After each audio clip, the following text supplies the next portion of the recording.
Hello students, today we are taking up a lecture from chapter Light from class 8th Science. हम लोगों ने class 8th की mathematics के सारे chapters complete कर लिए हैं। हर चैप्टर की प्लेलिस्ट बनी हुई है। आपको मैथ्स में कहीं भी कोई प्रॉब्लम हो, आप उस प्लेलिस्ट से अपने क्वेश्चंस को सॉल्व कर सकते हैं।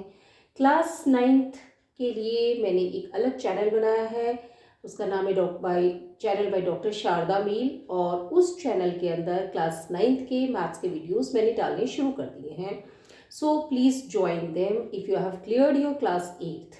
So now we have question number 5. Describe an activity to show that the incident ray, the reflected ray and the normal at the point of incidence lie in the same plane. हमें एक activity के माध्यम से बताना है कि incident ray, reflected रे और जो नॉर्मल है पॉइंट ऑफ इंसिडेंस पे, वो सारे के सारे एक ही प्लेन में लाई करते हैं। सो एक्टिविटी के लिए सबसे पहले हमें देखना है कि वो एक्टिविटी क्या शो करने वाली है हमें। सो हम कैसे लिखेंगे? Activity to show that the incident ray, reflected ray and the normal at the point of incidence lie in the same plane. ये है हमारी एक्टिविटी जिसको हमें दिखाना है। अब हमें क्या क्या सामान की जरूरत पड़ेगी? इसमें हमें एक प्लेन मिरर की जरूरत पड़ेगी, एक रे बॉक्स की जरूरत पड़ेगी, एक वाइट शीट ऑफ पेपर की जरूरत पड़ेगी, और प्रेफरेबली जो शीट ऑफ पेपर है वो एक कोई चार्ट पेपर हो या कोई थिक पेपर हो, एंड एक मिरर का स्टैंड की जरूरत पड़ेगी है। So let's see how we will be proceeding. Procedure क्या है? हमें जो एक बोर्ड है उसके ऊपर वाइट शीट ऑफ पेपर को इस तरह से लगाना है कि उसके एक साइड पे जो वाइट शीट ऑफ पेपर है वो थोड़ी सी एज से ज्यादा बड़ी हो, यानी कि fix a sheet of white paper little beyond the edge of the board. अब हमने क्या करना है? तो place a plane mirror strip vertically to the paper using a stand. इस तरह से ये जो मिरर है वो हमें एक स्टैंड के माध्यम से इस मिरर को वर्टिकली ऐसे लगाना है। Okay, now throw light from a ray box on the mirror. ये रे बॉक्स है, इससे हमें लाइट यहाँ पे मिरर की तरफ फेंकनी है। नाउ सबसे पहले हम क्या देख रहे हैं कि ये पूरा का पूरा शीट ऑफ पेपर ऐसे ओपन पड़ा हुआ है।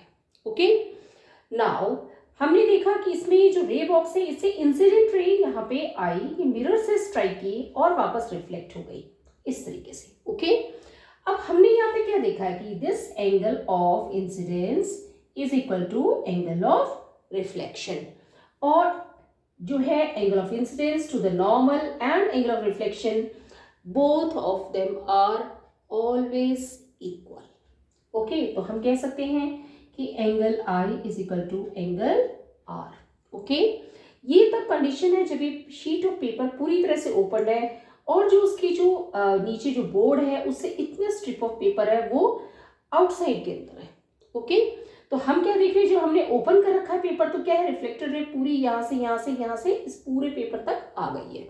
नाउ हमने क्या करना है कि इस पेपर को, ये जो हिस्सा है इसे हमने फोल्ड कर दिया, नीचे की तरफ, है ना। जैसे ये शीट ऑफ पेपर थी, ये पूरी ऐसे शीट ऑफ पेपर थी, इसको हमने नीचे की तरफ ऐसे फोल्ड किया, तो अब इसके ऊपर लाइट रेज नहीं आ रही है, यानी कि रिफ्लेक्टेड लाइट इसके ऊपर नहीं आ रही है, reflected ray of light. So fold the paper which is beyond the edge of the board. ये जो बोर्ड के एज के बियॉन्ड था, सपोज ये बोर्ड था और पेपर थोड़ा सा ज्यादा था, तो उस पेपर को हमने ऐसे फोल्ड कर देना है। Okay, now you will observe that the reflected रे is not seen in the folded portion. अब ये जो फोल्डेड पोर्शन है इसमें रिफ्लेक्टेड रे हमें नहीं दिख रही है। देखिए ये पोर्शन है, ये फोल्ड कर दिया गया है नीचे की तरफ, तो रिफ्लेक्टेड रे क्या है? यहीं तक दिख रही है, जबकि पहले वाले फिगर में रिफ्लेक्टेड रे यहाँ तक दिख रही थी। तो यानी पेपर को फोल्ड कर देंगे नीचे की तरफ तो रिफ्लेक्टेड रे सिर्फ यहीं तक दिखेगी, इस पूरे पोर्शन में रिफ्लेक्टेड रे नहीं दिखेगी।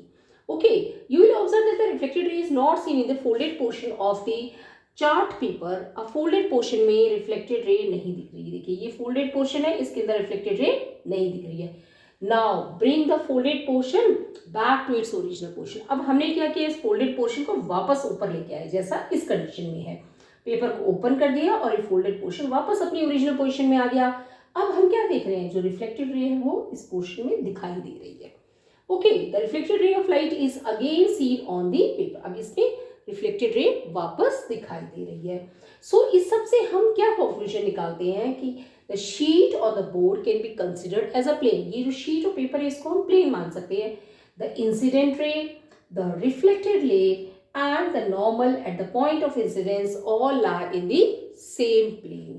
ओके इसके लिए हमने क्या किया है कि रे बॉक्स लिया है, जिससे रे जा रही है making angle I with the normal and reflect होकर के आ रही है. जब ओपन पेपर है तो ये रिफ्लेक्टेड रे पूरे एंड तक आ रही है. ओके लेकिन जब ये पेपर को हमने नीचे फोल्ड कर दिया है तो रिफ्लेक्टेड रे सिर्फ इसी पोर्शन तक आ रही है, बाद के पेपर में नहीं आ रही है. ये शो करता है कि the incident ray, the reflected ray and the normal at the point of incidence all lie in the same plane. Because ये शीट ऑफ पेपर जब ओपन होता है तो एक प्लेन की तरह से दिखता है, लेकिन जैसे हम इसे फोल्ड कर देते हैं तो ये प्लेन का पार्ट नहीं रह जाता, इसलिए उसमें रिफ्लेक्टेड रे नहीं नजर आती है. Hope you have understood the topic. अगर आपको कोई चीज़ नहीं समझ आई तो कमेंट बॉक्स में लिख के पूछ सकते हैं. वीडियो पसंद तो लाइक करें, चैनल को सब्सक्राइब करके अपने फ्रेंड्स के साथ शेयर करें. Thank you.